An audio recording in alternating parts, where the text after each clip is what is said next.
Saya akan mulai bicara dari hitungan 3, 2, 1. Dewan juri terhormat, arif dan bijaksana, dan yang saya hormati seluruh panitia penyelenggara kompetisi debat mahasiswa Indonesia tahun 2022 yang melihat video ini secara daring. Di sini saya Tommy Rawang selaku pembicara penutup dari closing government. Saya akan menyampaikan mengapa di sisi kami dapat dimenangkan pada mosi perdebatan kali ini, dan dengan mosi yang harus kita bahas adalah Dewan ini menyesali glorifikasi karya spesialis. Sebelum saya masuk ke ranah argumentasi saya akan menanggapi dari Oji dan juga OO. Dari Oji tadi menyampaikan adanya pendidikan khusus dan juga ini bertentangan dengan adanya program MBKM yang telah dicanangkan oleh Menteri Pendidikan kita yaitu Bapak Nadiem Makarim. Tetapi mereka tidak menjelaskan apa urgensi sehingga MBKM ini harus dijalankan. Kenapa program MBKM ini harus diprioritaskan oleh kementerian pada saat ini dan saya akan juga menanggapi apa yang telah disampaikan oleh OO oleh opening oposisi terkhusus dari pembicara pembukanya bahwasanya spesialis yang pada saat ini itu memiliki gaji yang cukup tinggi tetapi dia tidak menyadari dengan gaji yang cukup tinggi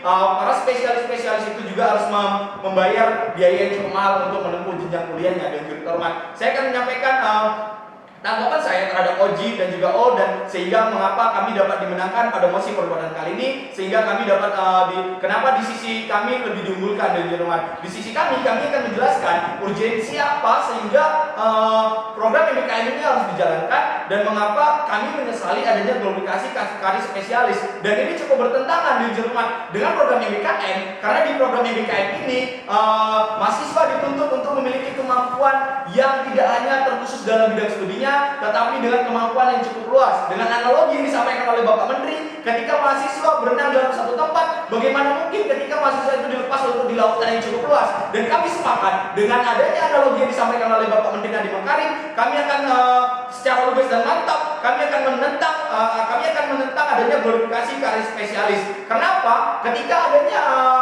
glorifikasi ini itu akan mengerucutkan suatu lowongan pekerjaan kepada salah satu kalian khusus dan harus kita sadari tidak semua orang memiliki kemampuan yang khusus dan dihormat dan tidak semua orang memiliki biaya yang cukup untuk menempuh pendidikan khusus dan dihormat. Dan yang terjadi pada saat ini, status quo yang terjadi pada saat ini cukup banyak lowongan pekerjaan yang mulai terkhusus dalam satu bidang dan ini akan meningkatkan pengangguran ketika ini harus diteruskan dan dihormat. Di sisi kami akan menjelaskan secara lebih lugas dan mantap sehingga mosi yang kami bahas pada saat ini lebih unggul dari tim Oji.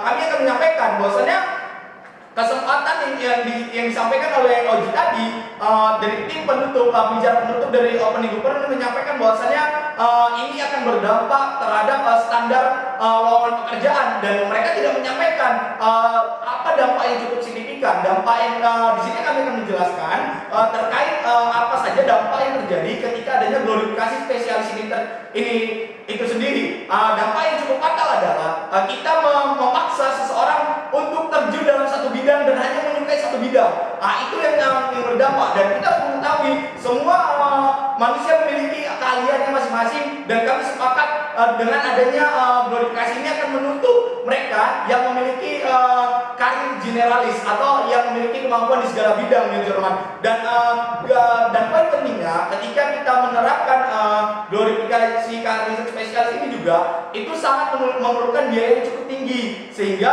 mereka memiliki gaji yang tinggi dan berarti ini kita hanya memakmurkan sebagian pihak dan kita menutup mata terjadi apa yang terjadi di Indonesia saat ini khususnya di Jerman. Dan berdasarkan status quo dengan adanya program MBKM mahasiswa dituntut untuk terjun ke dunia industri dan memiliki banyak keahlian dan kami akan menjelaskan secara rinci dan lugas dan mantap mengapa glorifikasi ini dapat berdampak buruk di Jerman. Dan poin pentingnya adalah saya akan membawa studi kasus misalnya yang terjadi di universitas saya. Ini contoh, ini studi kasus yang saya tawarkan.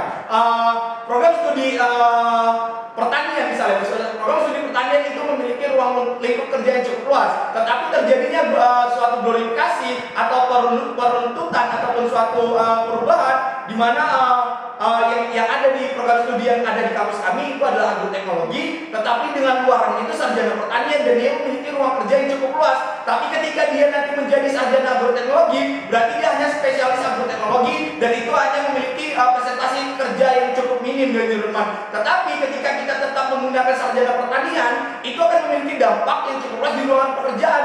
Dan itulah poin pentingnya. Sehingga pada posisi perdebatan kali ini kami layak untuk dimenangkan dan teman. Saya akan menyampaikan kembali mengapa di sisi kami memiliki banyak keunggulan. Karena di sisi kami berdasarkan status quo yang terjadi saat ini, banyak lowongan pekerjaan yang sudah menuju ke spesialis.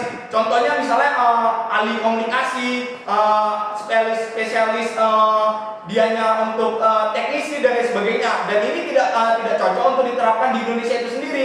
Mengapa demikian? Tidak semua masyarakat Indonesia mampu untuk berkuliah di bidang spesialis, teman-teman. Contohnya teknik industri. Misalnya teknik industri itu memiliki biaya yang cukup luas dan tidak semua masyarakat di Indonesia memiliki biaya untuk terjun ke karir spesialis itu dan saya sebagai penerima program dari pemerintahan yaitu beasiswa kuliah, dengan ini kami sepakat, kami menolak adanya karir spesialis. Kenapa demikian? Kalau kita berbicara karir spesialis, kita harus memiliki pendalaman yang lebih lanjut di dalam bidang tersebut. Sedangkan kami sebagai mahasiswa kuliah, kami merasakan duduk di dunia perkuliahan dengan program studi yang kami jalan saat ini, kami sudah cukup bangga. Tetapi dengan adanya program glorifikasi spesialis ini saat tadi, seolah-olah menutup ruang kami sebagai mahasiswa yang memiliki biaya kurang cukup untuk mendalami suatu bidang dan yang harus kita ketahui berdasarkan status quo yang terjadi pada saat ini khususnya di Indonesia, ketika kita mendalami untuk pendidikan yang spesialis ataupun advokasi itu memiliki biaya yang cukup tinggi. Dan ini poin pentingnya, berarti kita hanya memikirkan sebagai pihak. Dan itu sangat bertentangan dengan program Menteri Bapak Nadiem Makarim yang mewajibkan mahasiswa adanya EBKM, pertukaran pelajar, bahkan mahasiswa pada saat ini dituntut untuk memiliki kemampuan yang lebih luas dan itu lebih generalis. Kita memiliki kemampuan sebagai mahasiswa, memiliki kemampuan di segala aspek sehingga lowongan pekerjaan lebih terbuka. Untuk itu kami bangga di tim opening di tim closing government. Terima kasih.